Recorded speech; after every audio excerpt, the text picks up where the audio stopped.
নমস্কার সকলকে, কেমন আছো সকলে? আশা করি সকলে খুবই ভালো আছো। আমিও কিন্তু খুবই ভালো আছি তোমাদের ভালোবাসায়। তো আজকে কিন্তু আমি নিয়ে চলে এসেছি একটা নতুন রেসিপি। নতুন বলতে আমাদের বাড়িতে এটা হলে কিন্তু আরও কোনো কিছু চাই না, মানে অন্য আদার্স কোনো তরকারি বা ভাতে বা রুটি দিয়ে যাই বলো, কোনো কিছু চাই না। এটা যদি হয়, এটা কিন্তু ভাত দিয়েও খাওয়া যায়, আবার রুটি দিয়েও খাওয়া যায়, দারুণ টেস্ট। তো তোমরাও কিন্তু বাড়িতে একদিন ট্রাই করতে পারো। আশা করছি তোমাদের অবশ্যই ভালো লাগবে, কারণ এটা এত টেস্টি যে তোমাদেরকে কি বলবো। তো প্রথমে আমি টমেটো নিয়েছি, টমেটোগুলো ধুয়ে নিয়ে ভালো করে কেটে ফেলেছি, মানে এইভাবেই কাটতে হবে যাতে টমেটোগুলো সিদ্ধ হয়ে যায়, এমনভাবে কাটতে হবে তোমাদের আন্দাজ মতন।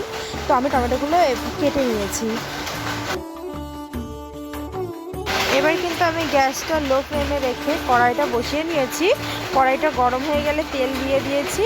তেলের মধ্যে শুকনো লঙ্কা দিয়ে দিয়েছি। শুকনো লঙ্কাগুলো আমি এমনি ভেজে তুলে রাখবো, আলাদা বাটিতে ভেজে তুলে রাখবো।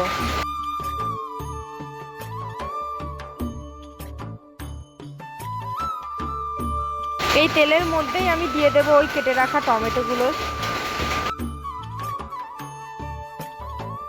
ওভেনটা হাই ফ্লেমে দিয়ে একটু নাড়াচাড়া করে নেব। একটু নাড়াচাড়া করে নেওয়ার পরে হালকা পরিমাণে লবণ দিয়ে এটাকে নেড়ে ছেড়ে নিয়ে আমি এটা সেদ্ধ হওয়ার জন্য একটু ঢেকে দেবো 5 মিনিটের মতন।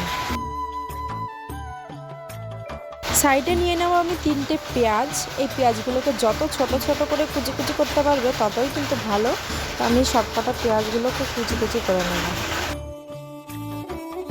আর এদিকে দেখো টমেটোগুলো কিন্তু প্রায় হয়েই এসেছে। তো টমেটোগুলো আমি একটু গালিয়ে নেব, খুন্তিগুলো এইভাবে, মানে খুন্তিটা এইভাবে করে টমেটোটা একটু গালিয়ে নেব। গালিয়ে নেওয়ার পরে একদম গামাখা গামাখা হয়ে যাবে, তোমরাই কিন্তু দেখতে পারবে।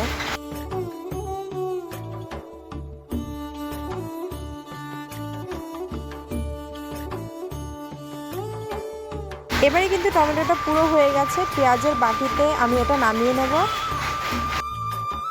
আগে যে ভেজে রেখেছিলাম সেই শুকনো লঙ্কাটা আমি হাত থেকে এইভাবে ভেঙে ভেঙে দিয়ে দেবো।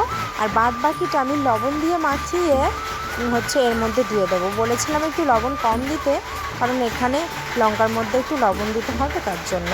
এবার এটাকে আমি আরেকটুখানি তেল দেবো, সরষের তেল দেবো। তোমরা যেমন পরিমাণে তেল খাবে তেমন পরিমাণে দেবে। দিয়ে এটা ঠান্ডা হবে আর মাখবো।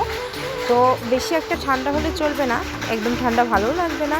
তো গরম গরম একটু মাখার চেষ্টা করেছি। এবার আমি কিন্তু বাটিতে তুলে নিয়েছি। দেখো কতটা সুন্দর লাগছে দেখতে আর কতটা টেস্টি হয়েছে, তোমাদেরকে বলে মানে আমি বুঝাতে পারবো না। খুব সুন্দর হয়েছিল। তো আমার হাজব্যান্ডের কাছেই দেখো কেমন টেস্টি হয়েছে। তো তোমাদেরকে প্রথমেই কিন্তু আমি বলেছিলাম এটা কিন্তু রুটি দিয়েও খাওয়া যায়, আবার ভাত দিয়েও খাওয়া যায়। তো তোমরা কিন্তু একদিন অবশ্যই ট্রাই করতে পারো। তোমাদের সাথে আবার দেখা হবে অন্য একটা ব্লগে। আবার দেখা হচ্ছে পরের ব্লগে। টাটা, সবাই ভালো থেকো। গুড।